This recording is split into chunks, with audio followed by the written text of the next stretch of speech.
A paz do Senhor, meu irmão, a paz do Senhor, minha irmã. Sejam muito bem-vindos ao Resenha EBD. Esse espaço que foi pensado como um momento de revisão de tudo aquilo que nós estudamos no último domingo em nossa escola bíblica. Não importa a classe que você pertence, se você fez uso dessa revista aqui, Hebreus e Tiago, fique conosco até o final, compartilhe em suas classes, porque nosso objetivo é fazer com que continuemos estudando ao longo de toda a semana. Bom, geralmente nós estamos pensando esses encontros como encontros em dupla, encontros semanais, mas em função do pouco tempo, começaremos a nossa primeira revisão, nossa primeira resenha BD de maneira solo. Mas tenho certeza que você, aluno, você, professor, estará sendo solicitado para as próximas gravações, transmissões. Permita-me apresentar, sou o Diácono Wellison, professor da classe de adolescente, e junto com o nosso superintendente, pastor Leonardo, estamos tocando essa missão que, mais uma vez friso, tem como objetivo principal fazer com que todos os irmãos continuem estudando a lição. Que o estudar a lição, a palavra de Deus, não seja algo exclusivo do domingo, mas que tenhamos constantemente esse hábito de ouvir, aprender, revisitar e aplicar, praticar. Então vamos ao que interessa. Nós não queremos tomar muito tempo dos irmãos. Se você tem a sua revista em mãos, por perto, pegue ela, pois será de muita valia você ir observando conosco. Nós iremos utilizar a lição, ok? Eu queria que você fosse lá para a lição 1, a lição estudada no último dia 3/4, nosso culto de Santa Ceia. Hebreus 1, a excelência do Filho de Deus. Gente, a carta aos Hebreus, no geral, ela tem como principal objetivo reanimar, incentivar e também fortalecer a fé de alguns irmãos que estavam começando a fraquejar, começando a pensar e abandonar os princípios da fé cristã, abandonar a ideia de que Cristo era o único e suficiente Salvador. Mesmo essa carta tendo o título de Hebreus, ela foi direcionada para judeus convertidos. E por volta do ano 60, da década de 60, depois de Cristo, o momento em que o Império Romano já havia intensificado a perseguição aos cristãos por meio do imperador Nero, e muitos deles estavam começando a desistir. Esse escritor misterioso, portanto, começa a apresentar algumas justificativas, alguns elementos que pudessem contribuir para o ânimo e a fé desses irmãos que estavam passando por grande tribulação, por grandes adversidades. Alguns vão dizer que a própria carta aos Hebreus, ela é um tratado cristológico. Nós estudamos nos seminários uma disciplina chamada Cristologia. E, sem dúvida alguma, uma das bases para se estudar a Cristologia é a carta aos Hebreus. Bom, no primeiro ponto, o autor ele faz essa breve explicação sobre origem, data, destinatário, algo que é comum em lições bíblicas, principalmente aquelas que têm por finalidade falar acerca de livros da Bíblia.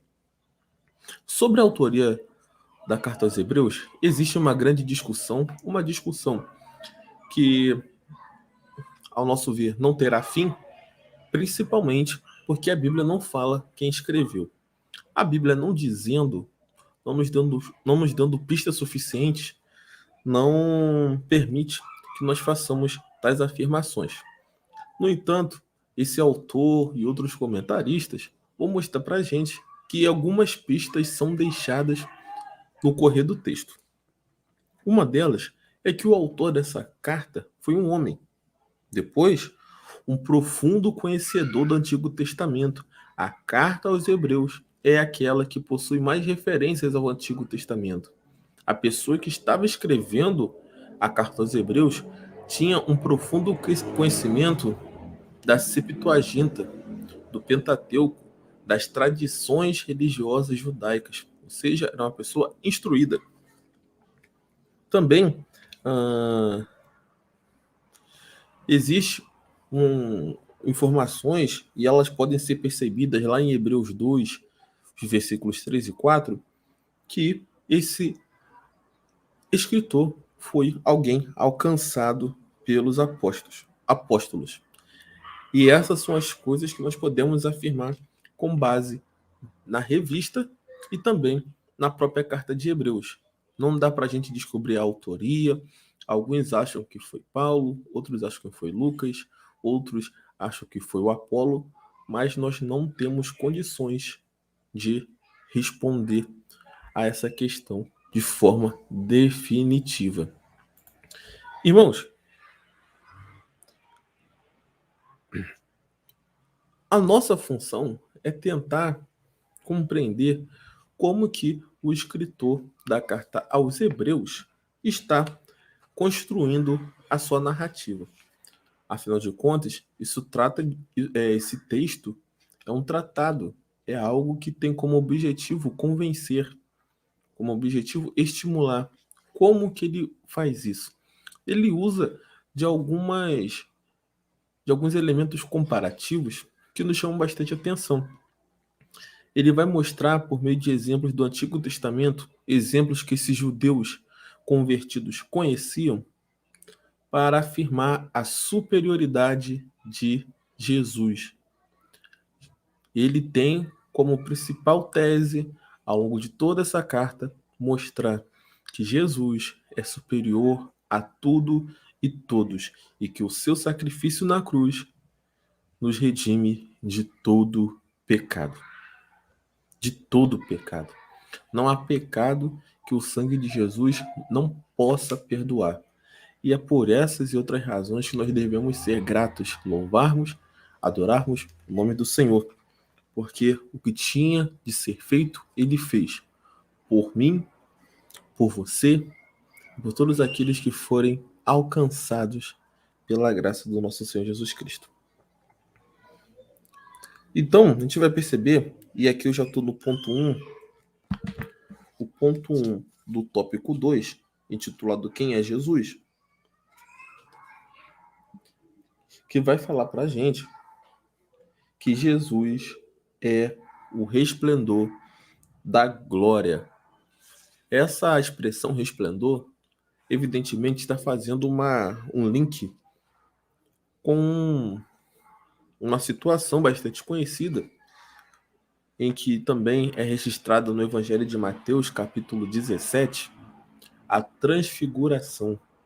O relato vai dizer que o rosto, o corpo de Jesus brilhava de uma forma que o vocabulário não era capaz de descrever.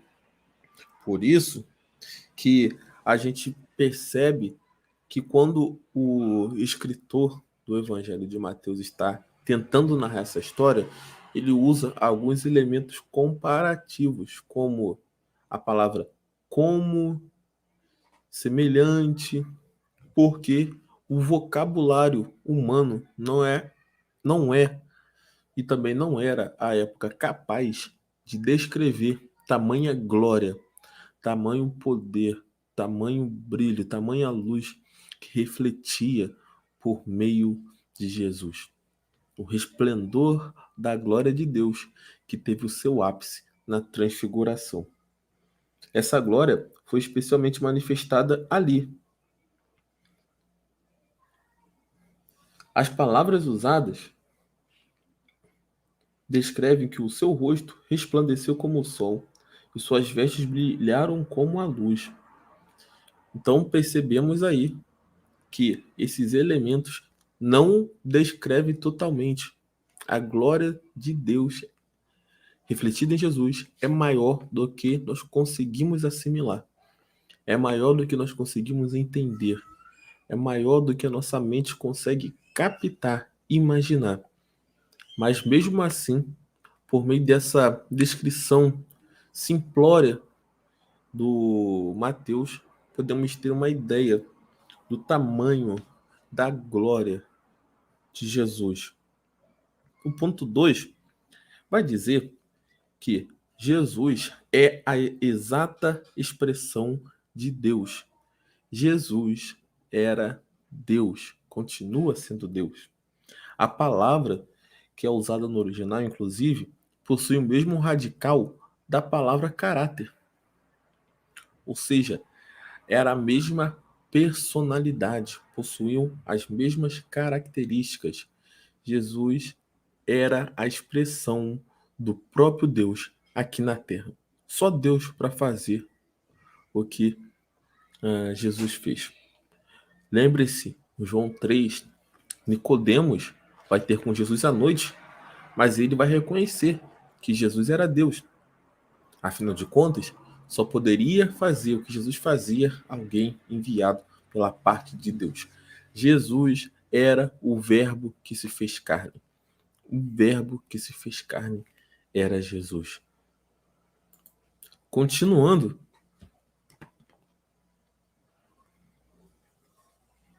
Jesus como sustentador de toda a criação. Esse é o nosso ponto 3. O autor Hebreus, portanto, diz que o universo deve sua ordem a Cristo. Sem Jesus, tudo seria um caos. Ele criou por sua palavra e o sustenta pela palavra de seu poder. O mundo e tudo que nele há está sob o controle de Deus. Muitas coisas ruins podem acontecer, muitas coisas desanimadoras até, mas nós não podemos perder de vista que nada do que acontece, nada do que estamos vendo está fora do controle ou do propósito do Senhor. Dito isso, vamos dar prosseguimento. Vamos para o ponto 2. O que Jesus fez? Perdão, ponto 3. O que Jesus fez? De acordo com o comentarista, trouxe uma revelação superior, ou seja, uma revelação que estava acima daquela que os profetas acenavam. Jesus era superior aos profetas também. Os profetas nada mais eram que criaturas usadas por Deus. Quando Jesus vinha à Terra, não precisava mais de intermediários. Ele era o próprio Deus. Ele era a encarnação das profecias. Ele também era um perfeito sacrifício. Quando a gente continuar as nossas leituras, os nossos estudos sobre a nossa lição bíblica, perceberemos que em Jesus nós tivemos a concentração de tudo aquilo que nos aproximava de Deus. Jesus, ele foi o profeta, ele foi o sacerdote, ele foi o sacrifício, ele foi o rei. Nada fugia dele. Tudo o que aconteceu no Antigo Testamento se materializou em Jesus. Por isso mesmo, ele é o único digno de estar acima de todos os nomes, de ser louvado, de ser adorado. Nenhum outro. Nós não adoramos profetas, não adoramos sacerdotes, nós adoramos Jesus, nosso Rei e Salvador. Porque ele é o único que perdoa pecados. Ele é o único capaz de sarar nossas feridas e curar as nossas enfermidades. Então, a purificação dos pecados é algo feito em favor do homem, em favor de nós, e não feito pelo homem. E quem fez isso foi Jesus. A mensagem do Evangelho, inclusive, ela tem como principal missão informar. A boa nova é essa. A boa nova é: o que tinha que ser feito já foi feito. E um exemplo disso é que Jesus está assentado à direita de Deus. A direita é uma posição de honra, uma posição de prestígio, e Jesus está assentado à direita de Deus. Ele já viu a terra, ele já fez o que tinha que ser feito, e ele voltou aos céus. Deixou aqui o Consolador, o Espírito Santo conosco. Mas o que tinha que ser feito para que alcançássemos vida já foi. Jesus já morreu. O sangue dele já cobre todo o nosso pecado. Ele ressuscitou. Ele já está com Deus e está preparando um lugar para nós irmos morar com ele na eternidade. Um lugar perfeito, um lugar ótimo, um lugar que nós devemos ansiar estar. Portanto, assim nós concluímos a nossa primeira resenha EBD. Esse espaço de comunhão, esse espaço de troca, esse espaço de conhecimento. Espero que os irmãos façam proveito desse vídeo, compartilhe em suas classes, compartilhe com seus amigos que faltaram por alguma razão, para que nós continuemos estudando a Bíblia, a palavra do Senhor. Continuemos estudando a nossa lição. Fique na paz. Deus te abençoe.